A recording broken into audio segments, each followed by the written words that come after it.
आज की short analysis में हम डिस्कस करेंगे टाटा पावर स्टॉक के ऊपर। और दोस्तों ये एक तरह का हमारा प्योरली रेड अलर्ट एनालिसिस है, और अगर किसी को ये स्टॉक के अंदर फ्रेश पोजीशन बनाना हो तो वो अपने एडवाइज़र को पूछकर वेट कर सकता है, क्योंकि ये स्टॉक आपको काफ़ी ज़्यादा अच्छे खासे चीपर वैल्यू पे डाउन साइड पे मिल सकता है, बिकॉज यहाँ पर मल्टीपल नेगेटिव फैक्टर्स एक साथ ब्रेकडाउन हुए हैं जो ये स्टॉक को डीप डाउन साइड करेक्शन के अंदर ले जाएंगे। और सेकेंडली दोस्तों, यहाँ पर कोई भी हमारी बाय सेल होल्ड रिकमेंडेशन नहीं है, ये प्योरली एजुकेशन पर्पस से मैं अपना पॉइंट ऑफ व्यू आप लोगों के सामने शेयर कर रहा हूँ। कोई भी पोजीशन लेने से पहले अपने फाइनेंशियल एडवाइज़र को ज़रूर पूछ लेना। और यहाँ पर शॉर्ट सेलिंग का भी रिकमेंडेशन नहीं है।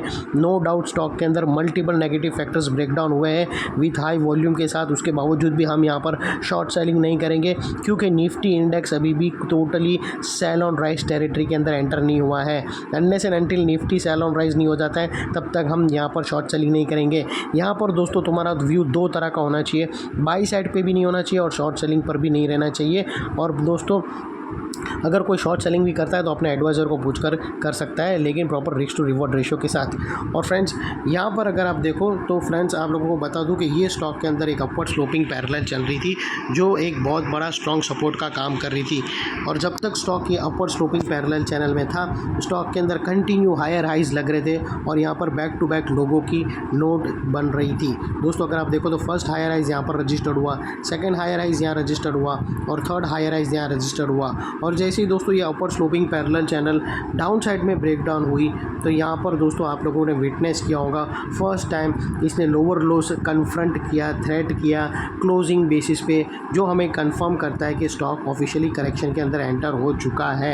यहाँ पर दोस्तों अगर आप देखो तो दो बड़ी नेगेटिव चीज़ एक साथ हमें मिली फ्रेंड्स। पहले तो इसने अपर स्लोपिंग पैरेलल चैनल को डाउन साइड में ब्रेक डाउन किया जो एक स्ट्रॉन्ग सपोर्ट का काम कर रही थी, जिसके वजह से इसकी अपसाइड रैली चल रही थी, वहाँ पर ब्रेक लग गई।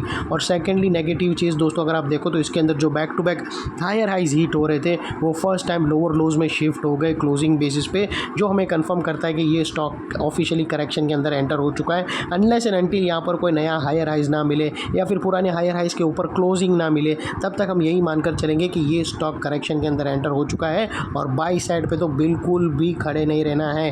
और दोस्तों लॉन्ग टर्म वाले लोग को बिल्कुल भी डरने की ज़रूरत नहीं है। ये दोस्तों शॉर्ट सेलिंग की जो अवॉइड है, यहाँ पे जो बाई करने से ये जो अवॉइड का व्यू है वो सिर्फ शॉर्ट टर्म वाले लोगों के लिए है। लॉन्ग टर्म जो इसको 5-10 साल के लिए लेके बैठे उन लोगों को डरने की ज़रूरत बिल्कुल भी नहीं है। इतने बड़े चार्ट इसके ख़राब नहीं हुए जहाँ पर सब कुछ छोड़कर बाहर निकल जाना चाहिए। लॉन्ग टर्म वाले बने रह सकते हैं, लेकिन जो शॉर्ट से मीडियम टर्म वाले लोग अगर कुछ पोजीशन बनाना चाहते हो तो अवॉइड करिए। फिलहाल बाई के लिए आपको स्टॉक अच्छे खासे डाउन साइड लेवल पे मिलेगा।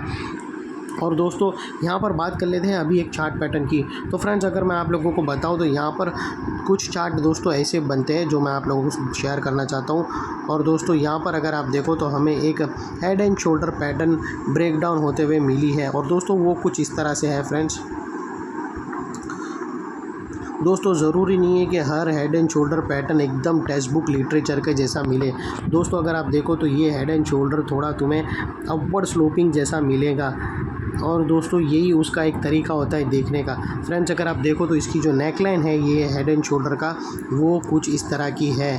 और दोस्तों एक और चीज़ याद रखना कि ये ऑलरेडी ब्रेकडाउन हो चुका है, लेकिन यहाँ पर कुछ ऐसी चीज़ बनेगी जो मैं आप लोगों को बता रहा हूँ। और दोस्तों याद रखना यही फोरकास्ट हमारा जो एक्सपीरियंस है वो बताता है। अगर आप मेरा निफ्टी का, आज मैंने एक निफ्टी 50 के ऊपर एक एनालिसिस वीडियो डाली थी जिसके अंदर भी मैंने एक हेड एंड शोल्डर प्रेडिक्ट करी थी। और दोस्तों वो वेल इन एडवांस, दोस्तों अगर आप देखो तो 17 सितंबर यानी आज के दिन मैंने 17 सितंबर को या 17 अक्टूबर को दोस्तों निफ्टी 50 के ऊपर एक एनालिसिस वीडियो डाली थी। और उसकी फर्दर दोस्तों 10 अक्टूबर को यानी 10 दिन पहले मैंने प्रेडिक्ट किया था निफ्टी 50 के अंदर आगे क्या स्ट्रक्चर बनेगा। यानी दोस्तों आप लोगों को मैंने बताया था कि वहाँ पर एक हेड एंड शोल्डर बन रहा है और एक राइट शोल्डर बनना बाकी है, और 10 दिन के अंदर वो दोस्तों राइट शोल्डर बना और अल्टीमेटली आज कंप्लीट हुआ head and shoulder pattern Nifty के अंदर। तो दोस्तों यहाँ पर भी मैं कुछ आप लोगों को ऐसी इंपॉर्टेंट चीज़ बता रहा हूँ जो हमारा एक्सपीरियंस बताता है कि यहाँ कुछ ऐसा बताऊँगा। दोस्तों यहाँ पर अगर आप देखो तो हेड एंड शोल्डर, जनरली आप लोग हेड एंड शोल्डर ऐसा क्लियर हेड एंड शोल्डर आप लोग देखते हो और ये ब्रेकआउट है, लेकिन ये अगर आप देखो तो इसने टिल्ट दिया है, इसने ऐसा दिया है, इसने तो आप लोगों को हॉरिजॉन्टल नहीं दिया है, इसने स्लोप में दिया है। और दोस्तों याद रखना, जब भी ऐसे हेड एंड शोल्डर ब्रेकआउट होता है तो दोस्तों सबसे पहले ये एरिया के पास ये एक सपोर्ट लेता है, याद रखना ये स्टॉक अभी। और फिर उसके बाद दोस्तों एक रिटेस्ट एंट्री बनेगी, यहाँ पे कुछ इस तरह से आप लोगों को देखने मिल सकता है। याद रखना सबसे पहले दोस्तों ये स्टॉक ये जो है वो डाउन साइड में यहाँ आएगा इधर, और ये यहाँ पर एक सपोर्ट लेगा, उसके बाद फिर से वापस ऊपर जाएगा रीटेस्ट करने और फिर डाउन साइड पे आएगा। आप लोग यहाँ पर समझ सकते हो मैं क्या बताने जा रहा हूँ। दोस्तों जैसा ये ब्रेक डाउन करेगा तुरंत ही टारगेट की तरफ नहीं आएगा, नीचे आएगा, ये जो नेकलाइन है इधर सपोर्ट लेगा और फिर यहाँ से बाउंस लेगा और ये रीटेस्ट करेगा। और रीटेस्ट के टाइम पे दोस्तों ये मत मान लेना कि सब कुछ ठीक हो गया, यहाँ पर फिर रेजिस्टेंस फेस करेगा, यहाँ पर नेगेटिव कैंडलस्टिक पैटर्न बन सकती है और उसके बाद फिर ये डाउन साइड की तरफ आएगा और उसके बाद फिर ये बड़ी नेकलाइन ब्रेक होगी तो फिर और भी डाउन साइड गहराएगी। तो याद रखना दोस्तों ये स्ट्रक्चर बिल्कुल होगा, यहाँ पर एक और ब्रेक डाउन होगा, फिर बाउंस आएगा और वो बाउंस पे दोस्तों यहाँ पर अगर आप देखो तो परफेक्ट एरिया का वेट करने का, नेगेटिव कैंडलस्टिक पैटर्न का और proper risk to reward ratio के साथ अच्छी खासी शॉर्ट सेलिंग कर सकते हो। यहाँ पर आपको रिस्क टू रिवॉर्ड रेशियो बहुत ही ज़बरदस्त मिलेगा दोस्तों। हमेशा याद रखना कोई भी पैटर्न ब्रेकआउट होता है वहाँ उससे अच्छा अगर रिस्क टू रिवॉर्ड रेशियो चाहिए तो वो रिटेस्ट पे होता है, और यहाँ पर दोस्तों वही ये रिटेस्ट का एंगल बनेगा और ये परफेक्ट लेवल रहेगा शॉर्ट सेलिंग का। लेकिन दोस्तों वहाँ पर नेगेटिव पैटर्न बने उसके बाद फिर दोस्तों उसके बाद जब ये बाउंस करके फिर नीचे आएगा, फिर ये बड़ी नेकलाइन ब्रेक करेगा और फिर डाउन साइड में इसके जो टारगेट आते हैं वो काफ़ी डाउन साइड में आते हैं और फिर वो आएगा दोस्तों अगर आप देखो तो इसकी जो डाउन साइड में फिर टारगेट आते हैं वो तकरीबन फर्स्ट टारगेट दोस्तों इसका आसपास का 416 के आसपास का आता है और सेकंड टारगेट फिर तुरंत ही 400 का आता है तकरीबन 400 लेवल के पास। तो दोस्तों आप लोगों को मैंने क्लियरली बता दिया, यहाँ पर ये स्टॉक नीचे आएगा, फिर बाउंस मारेगा, यहाँ पर रिटेस्ट करेगा और फिर ये साइड पे आ सकता है और फिर ये एरिया पे दोस्तों यहाँ पर कुछ नेगेटिव पैटर्न पॉजिटिव पैटर्न बने और फिर स्टॉक निकले तो परफेक्ट रहेगा।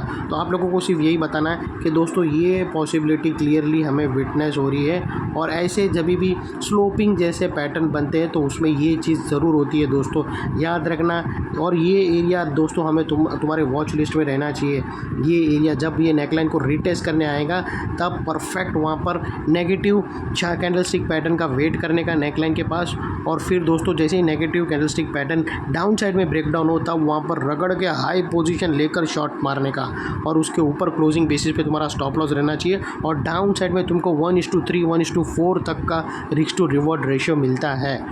याद रखना ये बहुत ही अच्छी पॉइंट मैंने आप लोग को बताया हूँ, इसको ज़रूर अपने वॉच लिस्ट में रखना। वॉच लिस्ट में शॉर्ट सेलिंग के अंदर है, बाई साइड में नहीं। और दोस्तों और एक और चीज़ दोस्तों, अगर ये स्टॉक सक्सेसफुली हो, ये राइट शोल्डर के ऊपर क्लोजिंग मिल दे देता है और उसके ऊपर ग्रीन कैंडल मिल गई तो फिर दोस्तों ये स्टॉक को फिर हमारा व्यू चेंज हो जाएगा बाई साइड की तरफ और यही वो एरिया रहेगा दोस्तों जहाँ पर दोस्तों हम शॉर्ट सेलर्स लोगों का स्टॉप लॉस भी ट्रिगर होगा और ट्रिगर होने के साथों साथ इसका व्यू भी बाई साइड की तरफ शिफ्ट होगा। तो दोस्तों ये थी एनालिसिस। अच्छी लगे तो प्लीज़ चैनल को लाइक शेयर सब्सक्राइब ज़रूर करना फ्रेंड्स, और हम कोई हमारी चैनल को फर्स्ट टाइम देख रहा है तो दोस्तों तुरंत ही सब्सक्राइब कर लेना, क्योंकि इतनी डीप स्टॉक स्पेसिफिक एनालिसिस हमारी चैनल के सिवा आप लोगों को फ्री ऑफ कॉस्ट कोई भी नहीं देगा फ्रेंड्स। थैंक यू, जय हिंद।